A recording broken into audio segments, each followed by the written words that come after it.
All right, hello. Another kind of light video today on the channel, just books about medieval Anatolia. This is a period I find to be quite interesting, but is a little tricky to study because of um, the nature of the sources, both for people that work on this and for me specifically, because most of the texts were written in Persian, and I'm still trying to learn Persian. And what I mean by medieval Anatolia, this would be from the 11th century to about the mid 14th century. So from the beginning of the Turkic period in Anatolia, uh, with after, of course, the Battle of Manzikert, where the Byzantines were pretty seriously weakened, up to kind of the early decades of the Ottoman Sultanate, which, of course, at that time they were one of several beyliks. Was not really an empire, more like a kind of feudal kingdom, and it remained that way for the Ottomans for quite a while. But at any rate, um, today is talking about kind of the conditions in Asia Minor or Anatolia before the Ottomans, and just some books I have read about this and I like, and you might like them too. And in no particular order as I go through these. First book is The Great Seljuk Empire by A.C.S. Peacock or Andrew Peacock. He's written a lot on the Seljuks and a very good scholar. This is about this is primarily about the Seljuk Empire in Iran, so the Great Seljuks, as opposed to the Seljuks of Rum in Anatolia that would kind of succeed them. But he covers both the kind of narrative history and also the different Seljuk institutions and their legacy, and it's a pretty good survey. Uh, Probably, if you want to read about this subject, a good place to start, uh, because the Seljuk Turks are very important for the medieval period, even if you are more interested in medieval Europe. So, uh, very much like this book. It's one that I reread all the time. I mean, most of these books I end up rereading all the time because you kind of have to. They're hard to memorize. But this one is a good read, and very careful with the sources. Next one is from the Byzantine perspective, the late Byzantine Army, Arms and Society, 1204 to 1453 by Mark Bartusis. And when I took world history courses in college, or like when they mention the collapse of Byzantium or its kind of conquest by the Ottomans, it was never really well explained why that happened. And I think this book is good at getting at one sort of facet of that. And it's a military history book, and military history is important. And I'm, not one of those uh, scholars, hopefully, if I can call myself that um, scoff at military history. But this is a war in society kind of view, so it's not just about the battles. It's about like the institutions. And Bartusis sketches out how why did the different Turkic groups, so the Seljuks, but then you have like kind of more localized Turkic militants in Anatolia in this kind of last centuries of Byzantium. Why were they so kind of more powerful compared to the Byzantines? And Bartusis lays out kind of structural problems in Byzantium, and the main kind of thesis that has stuck with me is you have the Byzantine capital in Constantinople, but their source of manpower had always been in Anatolia. That was where they drew up troops. And so as the central government cared less and less, or was less attentive for various reasons. I mean, both from neglect and corruption, but also just, you know, impossible, couldn't handle kind of the scale of the problem in some cases. Yeah, they neglect Anatolia, Greek-speaking Anatolia, and that really hollowed out their military power. And I'm pretty sure it's in this book that he discusses sort of by the end of the Byzantine Empire, you have a pretty mixed army where you have you have Turks fighting in the Byzantine army, you have Western mercenaries, and then certainly Greek troops as well. But it had the army in Byzantium really undergoes a very drastic kind of shift over the centuries, and that is why, or one reason why, the Byzantines were not able to kind of defeat the Ottomans as they become more powerful.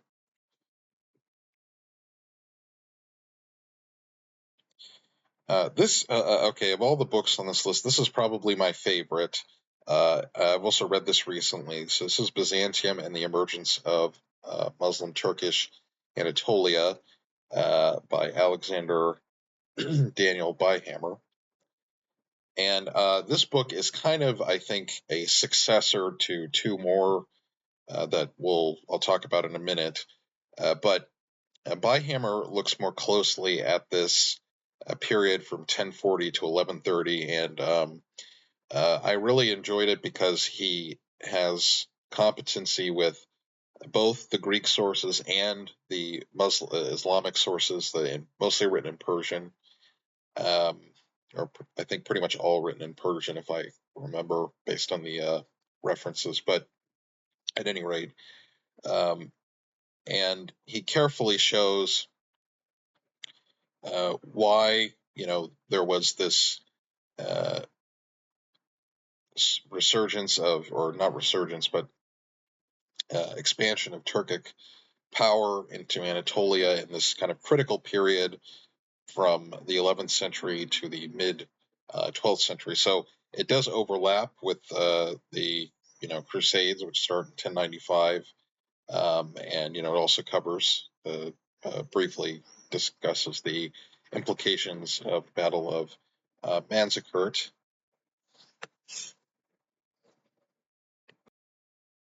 And I think what Byhammer does very well here, and he calls this out in his introduction, is basically most of the scholarship on this, either explicitly or just through kind of the author's specialization, either as a Byzantinist or a um, Islamicist, uh, adopts Byzantine or Turkish perspective, and Byhammer tries to harmonize the two, and I think he does it pretty well. If I remember, I think he does end up citing more of the Islamic sources, but I didn't do a kind of count, and perhaps just because I'm, kind of more on the Eastern side of things, I tended to notice those more.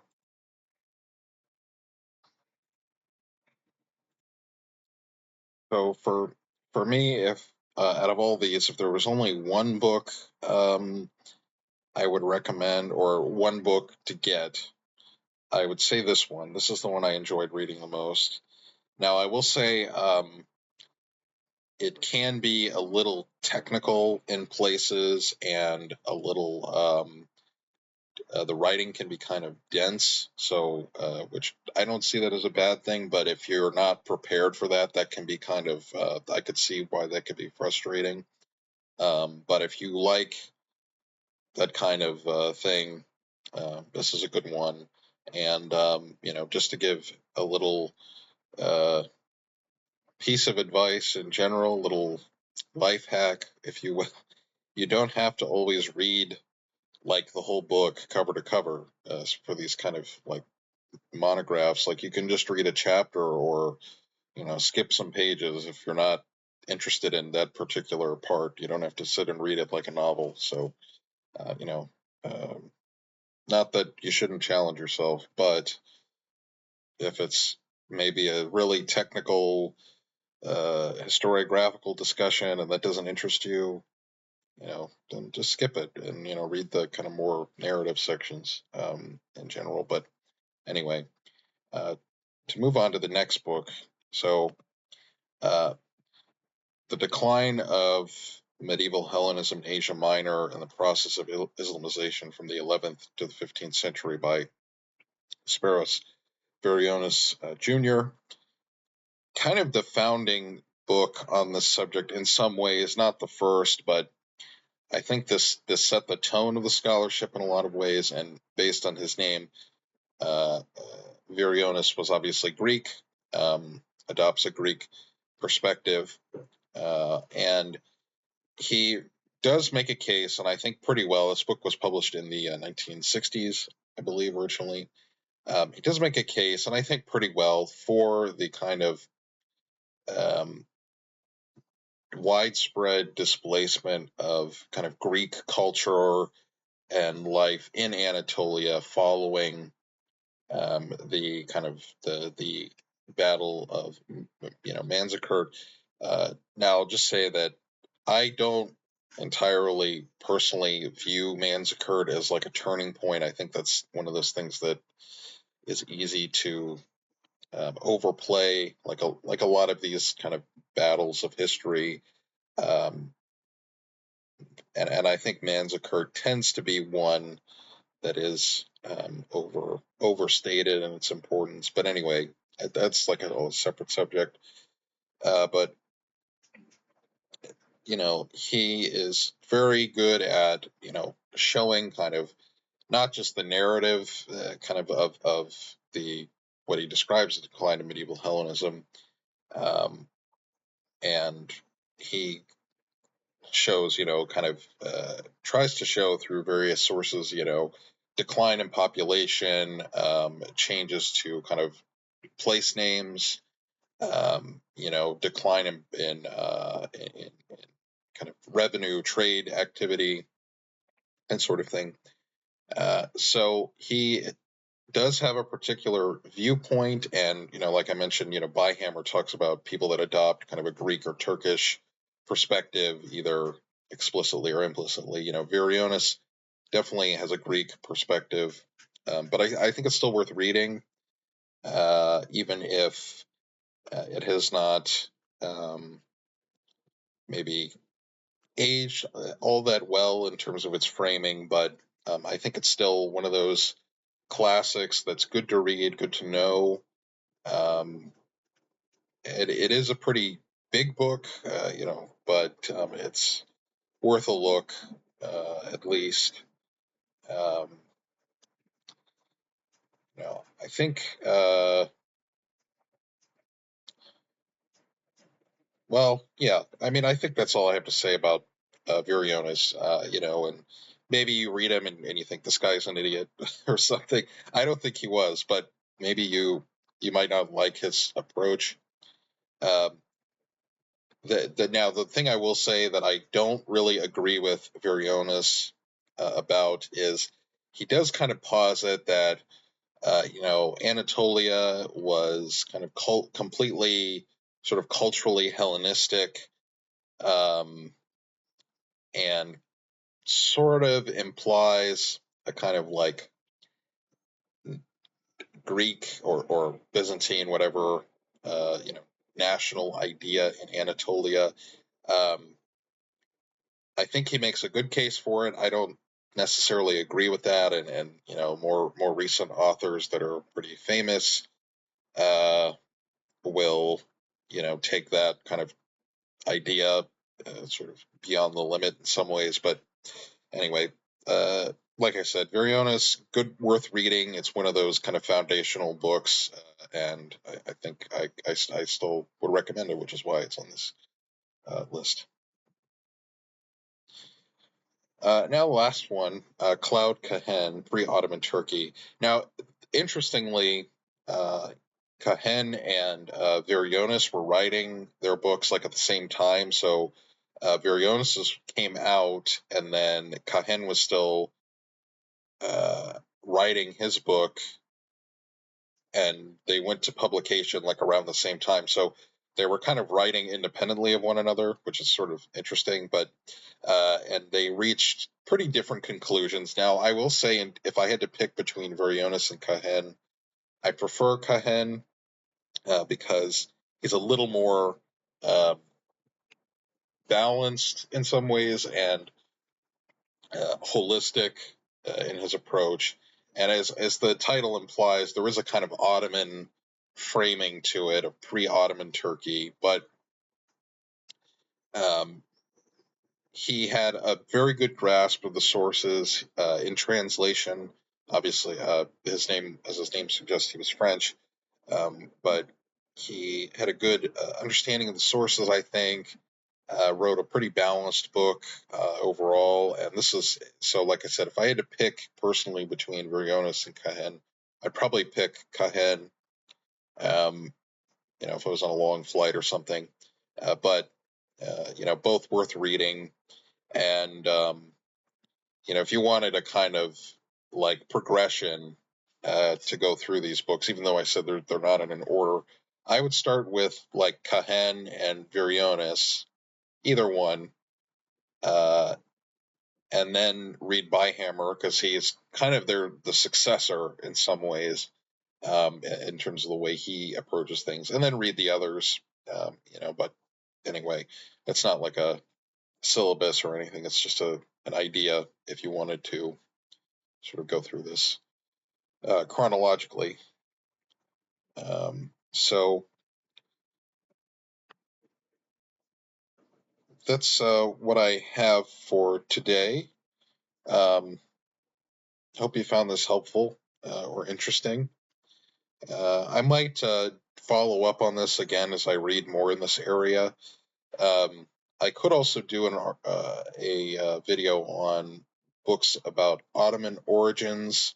That's kind of a prickly subject, so there's a lot of debates within that. But that's related obviously to medieval Anatolia because the Ottomans emerge out of medieval Anatolia. So I might do that in the future. Um, and I think that's all I have to say for today.